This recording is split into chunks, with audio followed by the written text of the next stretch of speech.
సంవత్సరాల తరబడి government job కోసం వేచి చూస్తున్నారా? కేవలం 8 నెలల్లో మీ కల నెరవేర్చుకోండి. వెంటనే కింది నెంబర్స్కి కాల్ చేయండి. హాయ్ వ్యూవర్స్, నా పేరు నరసింహ, లేస్ అకాడమీ ఫౌండర్ అండ్ డైరెక్టర్. ఈరోజు మనం bank exams IBPS or SBI PO level ఎగ్జామ్లో వచ్చే క్వాంటిటేటివ్ యాప్టిట్యూడ్ క్వశ్చన్స్ని లాజిక్స్ అండ్ కాన్సెప్ట్స్ యూస్ చేస్తూ ఏ విధంగా ఈజీగా ఆన్సర్ చేయొచ్చో చూద్దాం. మీకోసం కొన్ని క్వశ్చన్స్ తీసుకోవడం జరిగింది, రకరకాల కాన్సెప్ట్ సంబంధించిన క్వశ్చన్స్, బట్ అన్నీ కూడా క్వాంట్ మాడ్యూల్ నుంచే తీసుకున్నాను. ఆ క్వశ్చన్స్ని ఏ విధంగా మనకి ఇచ్చిన టైంలో ఆన్సర్ చేయొచ్చో ఒకసారి మీకు చూపిస్తాను. సో మనకి ఇక్కడ ఫస్ట్ క్వశ్చన్ చూసుకుంటే, a shopkeeper marked up the price of an article P by 20% and gives a discount of D%. P అనే ఆర్టికల్ యొక్క ప్రైస్ని 20% పెంచి D% డిస్కౌంట్ ఇచ్చాడు. అయితే తనకి D-11% లాస్ వచ్చింది అంటున్నాడు. If the cost price of article Q, ఇంకొక ఆర్టికల్ Qకి కాస్ట్ ప్రైస్ కనుక 200 అవుతే and gets A profit of 1.5%, 1.5% equivalent profit వస్తే తనకి సెల్లింగ్ ప్రైస్ ఆఫ్ Q ఎంత అని అడుగుతున్నాడు. అంటే మనకి అసలు D వాల్యూ కనుక్కొని ఆ D వాల్యూ నుంచి 1.5% ఏంటో తెలిస్తే 200 మీద ఆ ప్రాఫిట్ వస్తే సెల్లింగ్ ప్రైస్ ఎంతో చూడాలి. సో ఆ D వాల్యూ కనుక్కోవడానికి మన ఫస్ట్ ఆర్టికల్ గురించి ఇచ్చాడు. ఫస్ట్ ఆర్టికల్ చూస్తే మీరు 20% పెంచాడు, అంటే 120 చేశాడు దాన్ని, 100% ఒరిజినల్ అనుకుంటే. ఆ 120 మీద D% డిస్కౌంట్ ఇస్తే తనకు వచ్చింది ఏంటి అంటే D-11% లాస్ వచ్చింది. So for example if I take 120లోంచి D% ఆఫ్ 120 తీసేసామనుకోండి, D/100 × 120 అంటే 1.2D తీసేస్తే తనకి అమ్మిన ప్రైస్ వస్తుంది. ఈ అమ్మిన ప్రైస్ వల్ల తనకి ఏమొచ్చింది అంటే యాక్చువల్ కాస్ట్ ప్రైస్ అనుకున్న 100 కన్నా కూడా తనకి D-11% లాస్ వచ్చింది. D-11% లాస్ వచ్చింది అంటే దీని నుంచి ఎంత లాస్ అయితే వస్తుందో అది తీసేసామంటే మనకి D-11% ఆఫ్ 100. D-11% ఆఫ్ 100 వేయాలంటే D-11 వేసేయచ్చు. ఒక్కసారి మీరు ప్రాపర్గా ఇక్కడ ఏం జరుగుతుందో చూశారు అంటే, మీరు D దాన్ని తీసుకొని వాల్యూస్ అని ఇటు తీసుకురండి. 1.2 అటు పంపిస్తుంది. 1.2D - D ఎంత అవుతుందమ్మా? 0.2D అవుతుంది. 0.2D is equal to 120 - 111 which is 9. If 0.2D is 9, D equal to 45.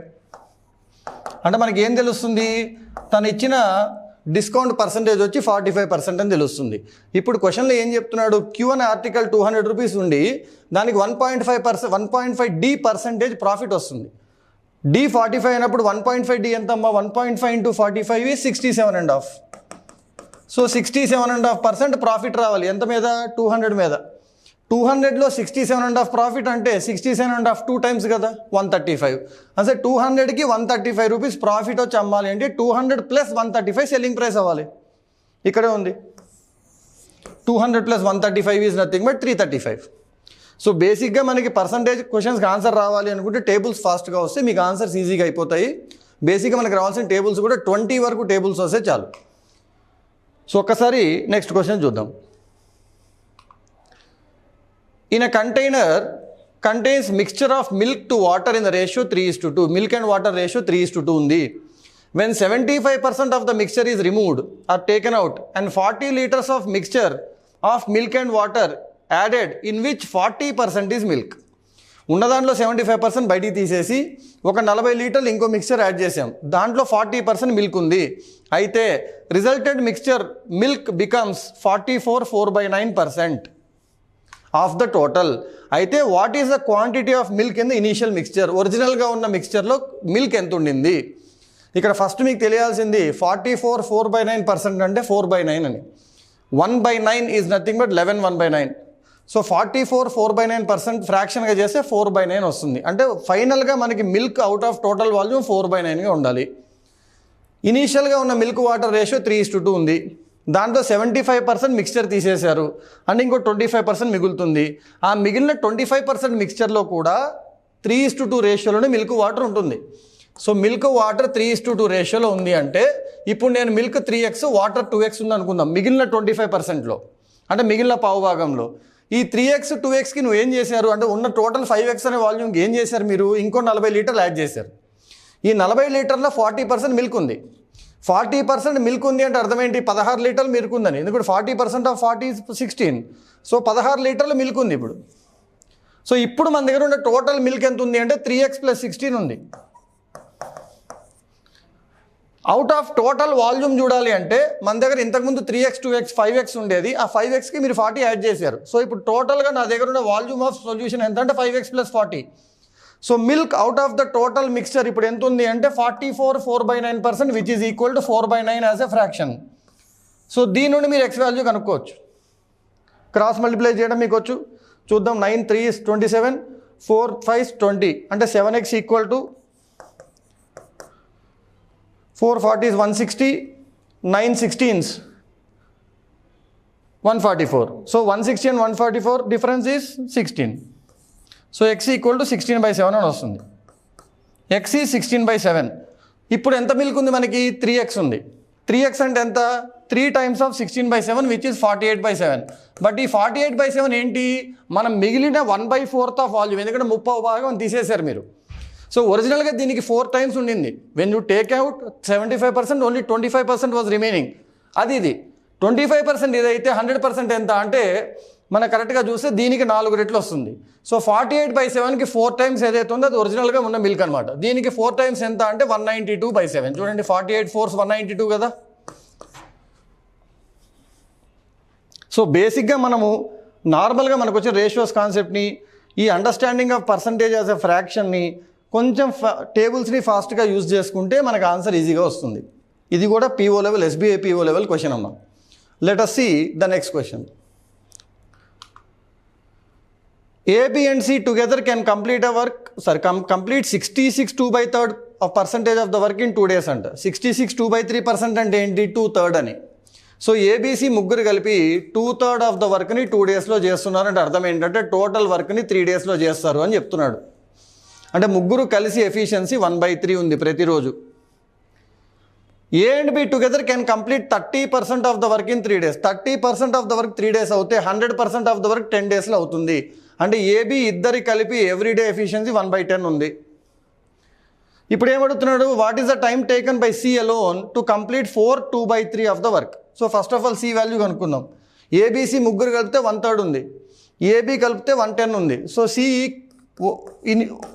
Efficiency simple తెలియాలంటే ABC ఎఫిషియన్సీ నుంచి AB తీసేస్తాను. ఎంత వస్తుందమ్మా? 7/30 వస్తుంది. ఇది వాడి ఎఫిషియన్సీ. అంటే వాడు ఒక వర్క్ చేయడానికి ఎంత టైం పడుతుంది? 30/7 days పడుతుంది. కానీ వాడు టోటల్ వర్క్ అడగట్లేదు, 4 2/3 అన్నాడు. 4 2/3 అంటే ఎంతమ్మా? 14/3. సో మనకి దీంట్లో 14/3 టైం సరిపోతుంది. ఒక వర్క్ చేయడానికి 30/7 టైం పడితే 14/3 వర్క్ చేయడానికి ఎంత టైం పడుతుంది? ఇంత పడుతుంది. చూడండి, 20 వస్తుంది. 10 2s. So the answer is 20. Straightforwardly మనం 66 2/3 అర్థం చేసుకొని ఎఫిషియన్సీస్తో డీల్ చేస్తే మనకు ఆన్సర్ అయిపోతుంది ఇక్కడ. So let's see one more question. 240 meters long train crosses a pole in X seconds. Same train crosses a 360 meters long platform in X plus 9 seconds. ఇక్కడికి 9 seconds extra time పట్టింది. ఈ 9 seconds ఎందుకు పట్టిందంటే వాడు 360 meters అనే ప్లాట్ఫామ్ని extra cover చేస్తున్నాడు. అంటే question ఇండైరెక్ట్గా ఏం చెప్పాడు? ఈ 360 meters వెళ్ళడానికి వీడికి 9 seconds టైం పడుతుంది. అంటే వాడు 40 meters per second అనే స్పీడ్తో వెళ్తుంది ట్రైన్. 40 meters per second మీరు 18/5తో మల్టిప్లై చేశారంటే km/h మార్చుకోవచ్చు ఎప్పుడైనా. Find the time taken by the train to cross a dog who is running in the same direction of the train at the speed of 36 kmph. 36 kmph అంటే దీని speed ఎంత ఉన్నట్టు? 10 meters per second ఉన్నట్టు. So ఇప్పుడు ఒకసారి గమనించారంటే దీనికి already 40 meters per second speed ఉంది. దీనికి 40 meters per second అంటే ఎంత వస్తుందమ్మా? 18/5తో చూస్తే మీకు 144 km/h వస్తుంది. ఈ 144 km/h స్పీడ్తో ఇది 36 km/h స్పీడ్ సేమ్ డైరెక్షన్లో వెళ్తుంది. అంటే ఏమవుతుందమ్మా? సేమ్ డైరెక్షన్లో వెళ్ళినప్పుడు స్పీడ్స్ మైనస్ అవుతాయి. So 40 meters per second speed, 10 meters per second speed same డైరెక్షన్లో వెళ్తే 30 meters per second స్పీడ్లో వెళ్తాయి. ఈ రెండు కలిపి 30 meters per second రిలేటివ్ స్పీడ్లో వెళ్తున్నాయి. డాగ్ అన్నాడు కాబట్టి డాగ్కి లెంత్ ఉండదు కాబట్టి ఓన్లీ ట్రైన్ లెంత్ని కవర్ చేయాలి. So 240 is the distance to be covered in 30 meters per second speed. అంటే మనకి టైం ఎంత పడుతుందమ్మా? 8 seconds పడుతుంది. ఇందాక మనకి ఏమొచ్చింది? ఇక్కడ ఈ ఎక్స్ వాల్యూ ఎంత వచ్చిందో ఒకసారి చూస్తే వీళ్ళ స్పీడ్ వచ్చేసి 40 meters per second అమ్మా. 40 meters per secondతో ట్రైన్ లెంత్ని కవర్ చేసుకోవాలి అంటే 40తో 240 కవర్ చేయాలంటే 6 seconds టైం పడుతుంది. క్వశ్చన్లో దాన్ని ఎక్స్ అని ఇవ్వడం జరిగింది. అంటే x = 6 అని క్వశ్చన్ ఇండైరెక్ట్గా ఇచ్చింది. ఇప్పుడు మనకి డాగ్ను కవర్ చేయడానికి 8 సెకండ్స్ టైం పట్టింది. సో 8 అనేది ఏమవుతుంది 6 + 2 అవుతుంది, ఎందుకంటే ఆప్షన్స్ అన్ని x+ రూపంలో ఉన్నాయి మనకి. సో 8 సెకండ్స్ అనేది మనకి x + 2 సెకండ్స్ అవుతుంది. So this is our answer and go to the next question. So బేసిక్గా మనం ఎప్పుడైనా ట్రైన్స్ గురించి కనుక డీల్ చేస్తున్నప్పుడు స్పీడ్స్ అన్ని మీటర్స్/సెకండ్, km/h అవసరం లేకుండా మీటర్స్/సెకండ్లో మార్చుకుంటే మనకు ఆన్సర్ కూడా ఈజీగా వస్తుంది, ఎందుకంటే క్వశ్చన్స్ అన్నీ కూడా సెకండ్స్ మీటర్స్ రూపంలోనే ఉంటాయి. సో ఈ విధంగా మనకు తెలిసిన లాజిక్ని కాన్సెప్ట్స్ని ప్రాపర్గా అప్లై చేసుకొని కాస్త టేబుల్స్ నాలెడ్జ్ని ప్రాపర్గా అప్లై చేస్తూ ఫాస్ట్గా ఆన్సర్ చేసుకుంటే ఏ క్వశ్చన్ అయినా 40-45 సెకండ్స్లో ఆన్సర్ అవుతుంది. సో కింద ఇవ్వబడిన లింక్లో ఉన్న యాప్ కానీ వాట్సాప్ గ్రూప్లో కానీ జాయిన్ అవుతే మీరు లైవ్ ట్రైనింగ్ కానీ రికార్డెడ్ కోర్సెస్ కానీ తీసుకొని మీరు ఎక్కడైనా ఎగ్జామ్ క్రాక్ చేయడానికి మేము మీకు హెల్ప్ చేయడానికి ఖచ్చితంగా వీలవుతుంది. సో లేస్ అకాడమీ ద్వారా మీరు అనుకున్న బ్యాంకింగ్ SSC క్రాక్ చేస్తారని ఆశిస్తూ థ్యాంక్ యూ.